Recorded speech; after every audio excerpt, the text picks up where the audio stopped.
Things I loved and hated about working in a corporate environment as a so-called celebrity. As you guys know, it's been pretty difficult getting these, roles and stuff. So I decided to put my pride to the side and take on a corporate job.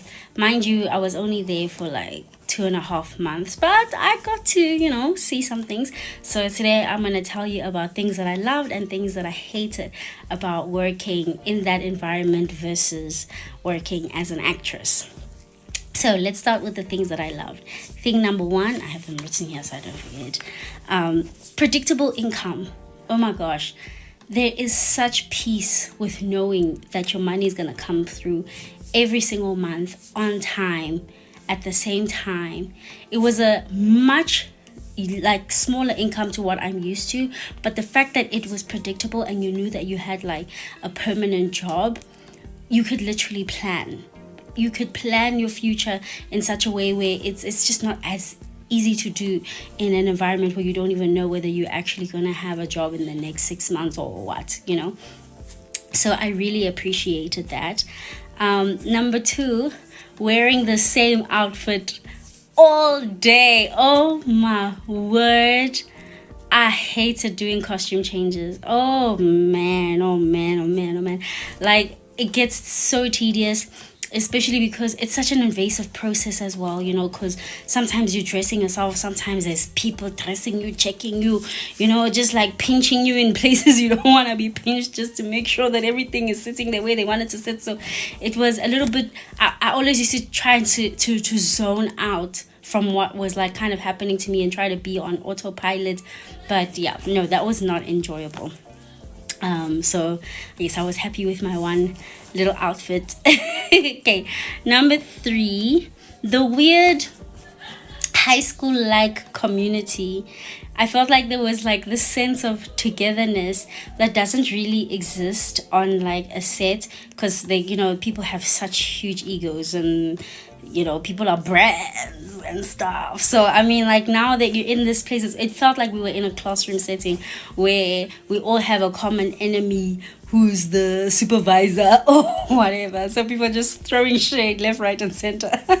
And it was just so much fun to engage with people in that way, and we all felt like we are each other's siblings, and it was really, really fun. I really appreciated that.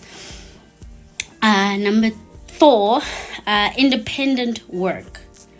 Oh my goodness, like, I liked the ability to just do my job and get out of there without somebody just like breathing over my shoulder, like watching every little thing that I do and directing me to do this, do that. Like, it was just nice knowing that it was just my skill, my time, and whether I wanted to do a good job or not was up to me. And so it was almost like I was just competing with my own self, which was really, really, really nice. So, and plus I'm an introvert, and I felt like I didn't have to really perform that extroverted personality anymore. So I really enjoyed that. No makeup every day. I love makeup, but wearing it every single day, and then also having to do, because it's not only costume changes, it's also makeup changes, and those are even more brutal. Like, your skin suffers, bro. Like, if you were wearing a really blue eyeshadow that leaves a tint on your face, now we're having to like scrub it all.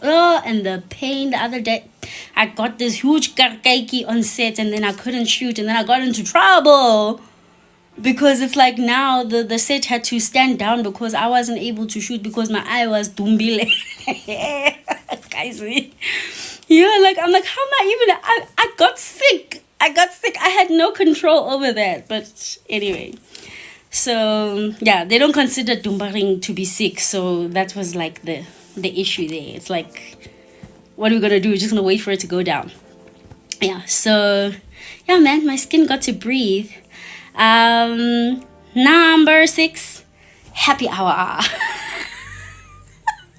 There's nothing more fun than a bunch of traumatized employees bonding together over some liquor and just complaining about we have all the same struggles, and it was just, it was nice. It was family, it was fun, it was groove. That was the first time in my life I actually kind of like actually enjoyed going out somewhere just for the sake of going out, and not because it was an appearance or a job or whatever. So that was really, really nice. Okay, so the things that I hated. No time for life. Gosh, like you have to rush to everything, because I was working at a call center, so you had to like clock in for everything. Like, I'm going to the bathroom, I need to ask a question, or whatever it was, you know what I mean? So it was just, you barely had time. You were just rushing everywhere. Whereas in television, like, you could literally sit there. You got to work early in the morning, and you are only on the 4th scene of the day, so you have to wait for like 3 scenes to happen before your one comes, and you could be sitting for hours, and there's so much that you can get done in that time. Sometimes it got boring, like mind-numbingly boring, because sometimes you weren't really allowed to go elsewhere. You had to stay on the set, and you didn't know what to do with yourself. We have this, we say, you hurry up and wait, but I'd rather have that struggle, much rather, than you're rushing around everywhere. Number 2, dimming my light.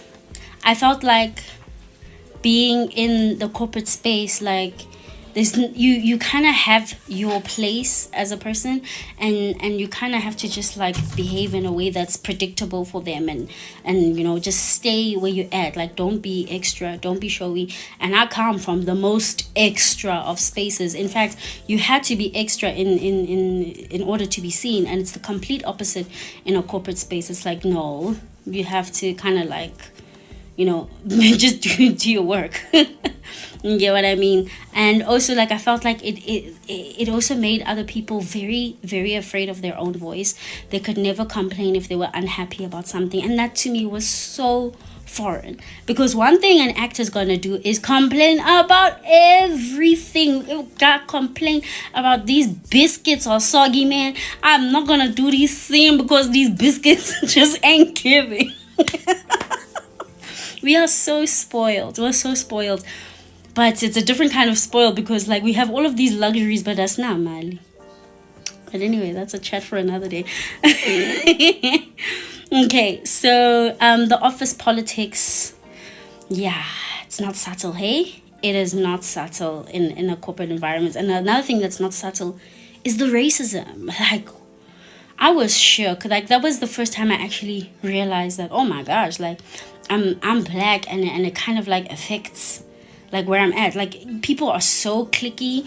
It was hard to find like a multicultural friendship group. Like, the white people were there by themselves, the Indians are there by themselves, the colors are there by themselves. Well, colors and the black people somehow, mixing a bit, but not as much. Like, people were very, very cliquey, and to me that was just, it was so uncomfortable. And not that it doesn't exist in the media spaces.